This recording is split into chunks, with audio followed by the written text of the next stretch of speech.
सफाई कामगार यूनियन की तरफ से ज्योति अपनी बात रखना चाहती है। मैं आपको आग्रह करूंगी कि सिर्फ समय का ध्यान रखते हुए 2 ही मिनट लें। बहुत बहुत धन्यवाद कि बोलने का मुझे मौका मिला।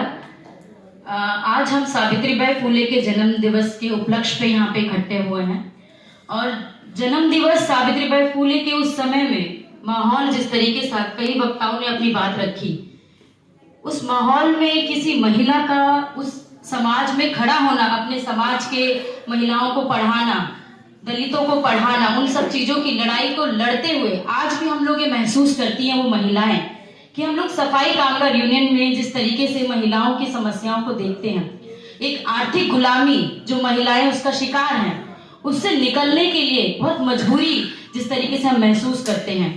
और शिक्षा तो सावित्रीबाई फुले ने हमें दिलाई, उनकी बदौलत आज मैं यहाँ पहुंची हूँ। अगर वो संघर्ष नहीं कर रही होती तो आज हम महिलाएं इसलिए लड़ रही होती कि आज हमें शिक्षा चाहिए। स्कूल में जाने के लिए एक स्कूल विद्यालय होना चाहिए जिसमें महिलाओं को जाने का मौका मिले। वो चीज हमारी पूर्वज अगर कहा जाएगा जिन्होंने हमें यहाँ तक पहुंचाने का मौका दिया, तो आगे की लड़ाई हमारी क्या बनती है। एक सुझाव मैं मंत्री जी के सामने रखना चाहूंगी कि आज हमारे देश में शिक्षा का दोहरापन है। 2 तरीके की शिक्षा नीति मौजूद है। समान शिक्षा नीति होनी बहुत जरूरी है।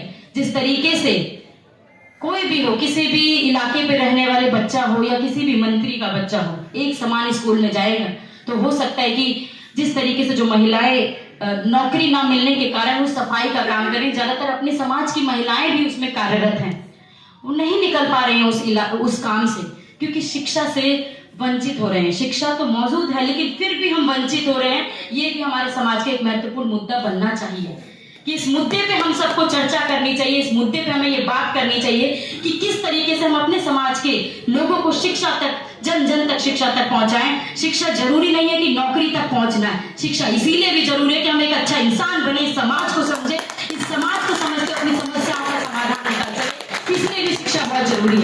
सावित्रीबाई फुले ने ये बात कही थी कि जिस तरीके से अगर हम शिक्षा नहीं प्राप्त करेंगे तो हम उस पशु के समान हो जाएंगे, हमारा मानव होने का कोई अस्तित्व नहीं रहेगा, हमारे यहाँ होने का, यहाँ बैठने का, ये बात करने का कोई अस्तित्व नहीं रहेगा अगर हम उस बात की बात ना करें जो सबसे पीछे दबे हुए कुचले हुए समाज में, जो लगातार पीड़ित होता जा रहा है, लगातार शोषित होता जा रहा है, उसकी अगर हम बात करें। ये बहुत जरूरी है हम लोगों को कि इकट्ठा होना बहुत जरूरी है। उन समस्याओं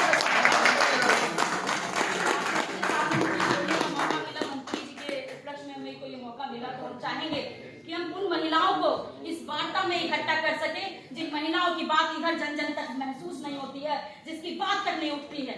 उन महिलाओं की बात करें, उन पुरुषों की बात करें जो कहीं अभी भी इस समाज में, हमारा देश भारत ये महसूस करता है कि हम चांद पे, मंगल ग्रह पर अलग अलग जगह पहुंचने की क्षमता रखते हैं, लेकिन हमारे समाज का इंसान आज भी कटन में उतरने को मजबूर है।